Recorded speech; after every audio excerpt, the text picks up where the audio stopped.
O que está efetivamente associado em termos de malefícios é, por um lado, o número de anos de consumo e a quantidade de tabaco consumido. Obviamente, e claro que também está associado a isto os próprios fatores de cada um individuais, fatores genéticos e outros. Mas claramente, alguém que tenha fumado 10 anos, 20 cigarros por dia, provavelmente, comparando com o outro, no mesmo número de anos, 10 anos e 40 cigarros, muito provavelmente os riscos serão diferentes, não é? Como é óbvio, até porque é assim, de uma forma global, o que é que o tabaco faz? O fumo do tabaco é inalado, ele tem várias substâncias tóxicas, que são irritantes para as vias aéreas, superiores e inferiores, e para além disso, existem vários constituintes que entram na corrente sanguínea e, portanto, afetam todos os órgãos.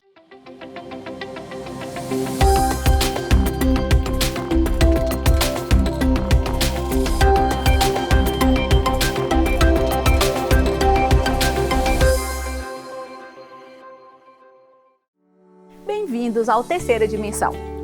No cigarro contém cerca de 4.000 substâncias com efeitos tóxicos e irritantes, 70% das quais mencionadas pelos especialistas como cancerígenos. Quem fuma por mais de 15 anos tem 50% mais risco de ter cancro no pulmão do que aqueles que não fumam.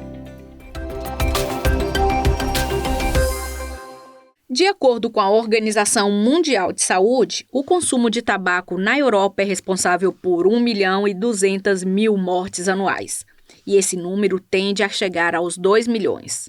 Em Portugal, o consumo de tabaco atinge quase 30% da população.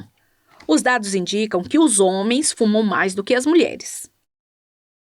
O tabagismo causa um grande prejuízo na saúde pública, já que é responsável pela diminuição da capacidade e da qualidade de vida.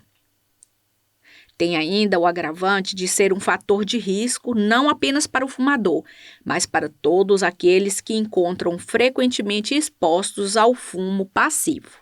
O tabaco, ou melhor dizendo, o fumo do tabaco para já, em termos daquilo que a Organização Mundial refere, é um dos mais importantes problemas de saúde pública. E, portanto, uma das principais causas evitáveis da doença crónica. O estudo revela ainda que 23% dos fumantes nos Açores começam a fumar entre os 10 e os 14 anos. O início do tabagismo, ou do ato de fumar, habitualmente começa em idades muito jovens. Há uma geração que começou entre os 10 e 11 anos, mas em média ela começa entre os 13 e 15 anos.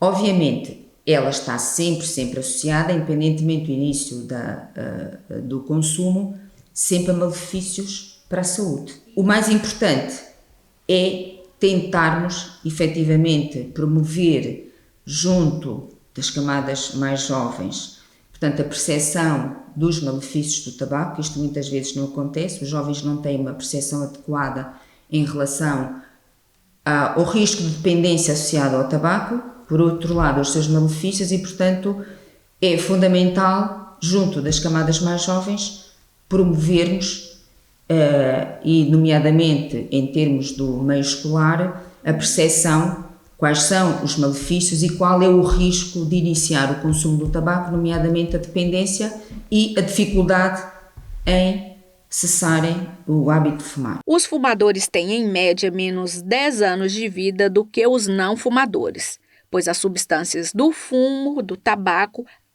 afetam alguns órgãos importantes ao mesmo tempo que tornam o organismo mais frágil em relação a uma série de doenças. O tabaco é responsável por 25 a 30% da totalidade dos cancros, incluindo o cancro do aparelho respiratório superior, lábio, língua, boca, faringe e laringe. 80% dos casos de doença pulmonar crônica obstrutiva. 70 a 75% dos casos de bronquite crônica, 90% dos casos de cancro de pulmão, 20% da mortalidade por doenças coronárias. As doenças cardiovasculares são 2 a 4 vezes mais frequentes nos fumadores. O que está efetivamente associado em termos de malefícios é, por um lado, o número de anos de consumo e a quantidade de tabaco consumido. Obviamente, e claro que também está associado a isto os próprios fatores de cada um individuais, fatores genéticos e outros. Mas claramente, alguém que tenha fumado 10 anos, 20 cigarros por dia, provavelmente, comparando com o outro, no mesmo número de anos, 10 anos e 40 cigarros, muito provavelmente os riscos serão diferentes, não é? Como é óbvio, até porque é assim, de uma forma global, o que é que o tabaco faz? O fumo do tabaco é inalado, ele tem várias substâncias tóxicas, que são irritantes para as vias aéreas, superiores e inferiores, e para além disso, existem vários constituintes que entram na corrente sanguínea e, portanto, afetam todos os órgãos. Neste contexto, os especialistas são unânimes. O mais importante é não começar. Mas se já é fumador, deixar de fumar é, pois, a medida preventiva mais eficaz para diminuir os riscos de infarto do miocárdio, angina do peito, doenças arteriais periféricas e acidente vascular cerebral. Mas fica o alerta. Nem todos os tratamentos funcionam e os famosos substitutos não são cientificamente comprovados. Neste momento, nós temos tido e temos observado que tem havido uma promoção e muito intensa por parte dos fabricantes destes novos produtos e sob a bandeira de que eles terão menos danos para a saúde.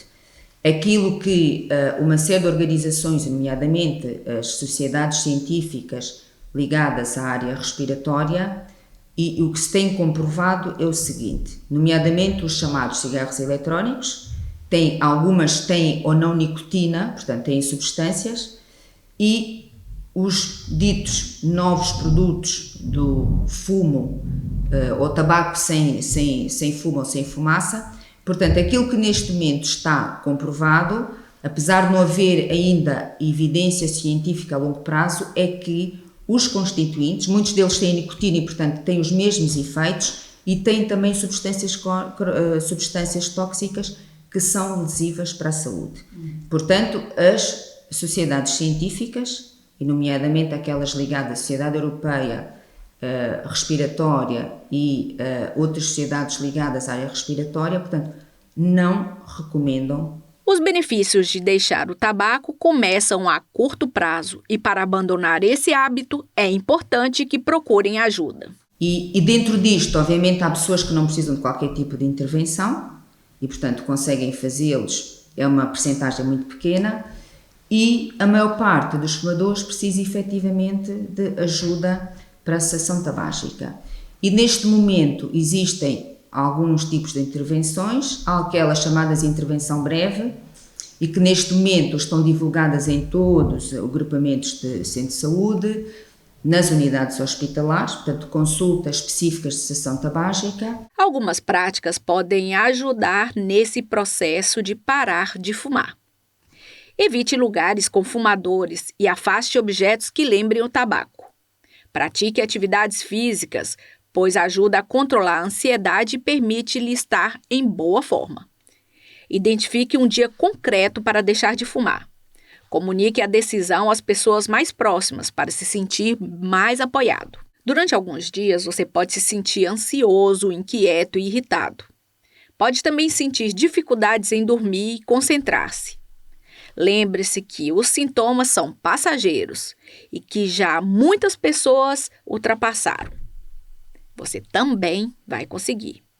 Não desista. E se tiver uma recaída, fixe uma nova data e volte a tentar. Continue com a nossa programação. Fique bem e até o próximo programa.